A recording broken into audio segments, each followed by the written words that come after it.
Hello everybody, welcome back to another video. I'm hoping you guys are all having a fantastic day. So today's upload is a video about me answering a similar question like this. I don't know if the video will be exactly titled the way it shows here, but you get the point. What does a warm summer mean for winter? Now you may be confused in several aspects, and that's okay. What I'm trying to, I guess, show here is that if the summer pans out to be warm, it's literally June 18th as of recording, so we don't know if summer's gonna be warm or hot overall. It looks as if it'll be a warm summer. That's why I'm making this video, and the confidence is pretty high. However, that still could not be the case. So that's already one way this could be disproved. And even if this one I'm about to show you, even if the summer does turn out warm, it doesn't mean that a cold winter will follow or a warm winter will follow, whatever the results may be. It's just a little analysis that I like to do and kind of share it with you just for the fun of it. Statistically, what does that mean for areas if there's a warm summer? So sorry about that little long intro, but consider subscribing if you would like. Consider liking the video if you would like to. If you're a returning viewer, liking the video means a whole lot. And if you're new to this channel, consider subscribing. 100% your choice. So what am I showing you here?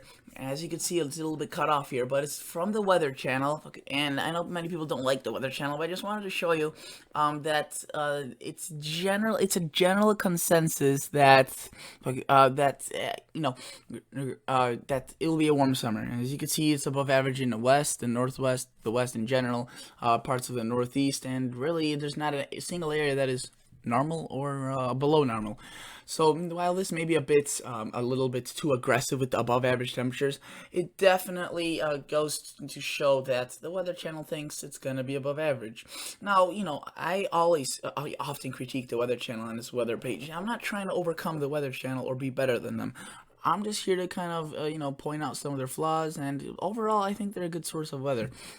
Some people may not think that. I think they're decent. They've gotten things right or wrong in the past. I mean, that's what meteorology is. It's a kind of an art of guessing, if you will. And looking at AccuWeather Summer 2020 highlights, this is another pretty large weather source. Chances are, if you're on this channel watching me talk about the weather, you know what AccuWeather is.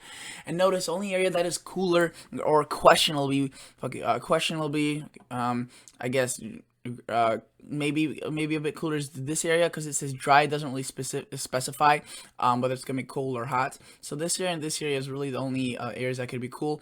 And then it says dry, hot, muggy, so that indicates high humidity and high temperatures, and then turning very warm. So they show a little bit of cool air here. I think this may be a bit more realistic, but to be honest with you, even if this were to pan out the way it shows here, that's still a warm scenario. I mean, much of the U.S. is very warm, and really it's just a small portion of the Midwest that is below average, which doesn't mean that, the summer was cold. So we have to keep that in mind. Now let's go forward and let's start talking about some of the statistical details. So what I basically decided to do, I was thinking about, I could just compile many warm summer years, see statistically what happened in 2016, 15, 14, 13, and whether or not it was a warm summer. If it was a warm summer, I would choose that, and then I would look at the winter and see if it was cold, warm, how did it pan out? Okay, and I could have done that with many years and overlay it on top of each other, to see what the general consensus was. However, it's very flawed in that way, as you're just picking out the warmest summers and it's kind of skewing it. And what I decided to do is kind of minimize the criteria of years a little bit further. What I did is I just picked neutral ENSO summers. So I went on this webpage and I chose out all neutral ENSO years, which is basically what we're having right now. Well, this summer will be an ENSO neutral. As you can see, we have a ENSO neutral, very confident all the way through, maybe even late into early fall. Then it starts becoming a 50-50, and at that point, I don't even want to talk about this at this point, because that is just a nightmare right there. Look at that. That could go either way. So for the winter, La Nina or neutral, 50-50. As of summer, I would say neutral will hold itself together for the most part. So I looked at neutral years. I looked at that graphic. It pointed out all neutral summers, summers in the years past that had neutral ENSOs, okay, and I compiled them. Also, I wanted to show you this. Look at the models here. Okay, you can see that some of them are favoring a more of a neutral pattern, okay, into parts of winter, but you can see through summer. This is April, May, June, July, August. It really is gonna be neutral. It's not gonna be a La Nina for sure. And if you were to look at this map, this one's more leaning towards a La Nina during the winter. We are right here, June. You know, this one is a little bit towards the La Nina side, but it will maintain a neutral through at least August, most likely. And again, that's why I chose to go with a neutral summer, especially since the neutral already has been occurring for a while. It would be flawed if I chose a La Nina summer. So I apologize about the background there. Something went wrong. But notice that if you were to look at the temperatures, by the way, there's a bunch of years at the bottom here. I did a bad job of framing this picture. These are basically all neutral summers standing from June 1st to September 1st, which is 100% meteorological summer. And if you were to look at this, it's warmth generally everywhere, kind of what we've been having this summer, and the only area of cool is the Midwest, which is kind of the trend. And I just want to show you that we're seeing this resemblance. Look, we're looking at very warm temperatures across a good portion of the country. By the way, this is the 8 to 14 day outlook, and you can see everywhere it's warm, a little bit cooler across the central part of the country. Now, yes, it's flawed in nature that I'm showing a 6 to 10 day outlook, so 4 days compared to a whole summer's pattern. I understand that, I get it, but the thing is that I think this will be continuing through. If cool temperatures set up anywhere this summer, it's gonna be in that location. So this is generally indicative of a warm summer, maybe a bit cooler across the Great Lakes. But if we were to, show you the 8 to 14 outlook, you can see it's even more cool right there, but it's warm everywhere else and across Canada as well. So I just wanted to show you that the resemblance is definitely there.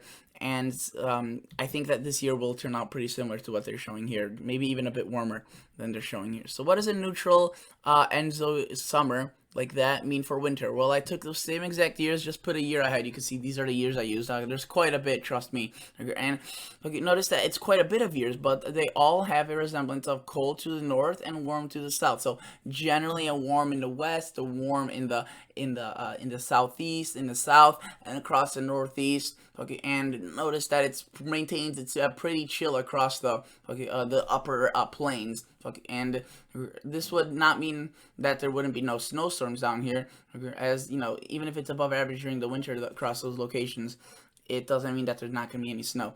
It just means that there's probably going to be less snow. It doesn't mean that there's going to be any, but again, I should have even been talking about this winter, comparing this winter to this result, because this is just, again, speculation. It's more for the fun of it.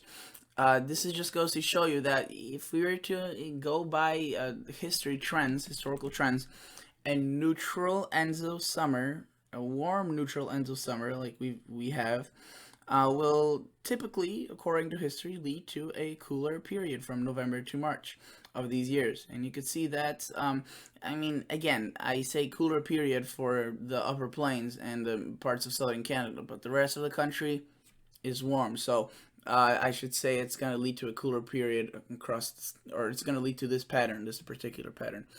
And then in terms of precipitation, this is what I wanted to show you. In terms of precip, you can see that we have quite a bit of blank, just white, and that's basically just indicative of average, you know. So that doesn't really show us much. And November through March, so it's the winter time, and you can see it's a bit below across the west, the northwest maybe a bit above, a few spotches of above. Really no big trend at all. Okay, so this is definitely something that doesn't really, I guess, prove anything. So basically, guys, I just did this video just as for the fun of it, to share with you my research I've been doing. Again, last year, if you recall, I made a video that was very similar to this. Okay, it was, but what does a cold summer mean for winter? And if you recall, it was a cold winter result. That's what the research showed. And if you recall, this past winter was anything but cold. It was warm. So take this with a grain of salt. That's what its neutral years look like. But it's really, I just want to have a disclaimer here. This is really mainly for the fun of it, and I just don't want to misinform people. That's why I'm including this clip at the end to tell you guys. This is for the fun of it. I just decided to do a little bit of I guess some reasoning, if this is that, then what is this with that? So that's what you get. That's what a typical neutral winter looks like after a warm summer. And, or sorry, that's what a typical winter looks after a neutral warm summer, which we're expected to have this year. But again, that's flawed because the keyword here is expected. Doesn't mean we've had a warmer summer. So thank you so much for watching, guys. Consider liking the video, consider subscribing to this channel, and I'll catch you guys on the next episode. See ya. Bye.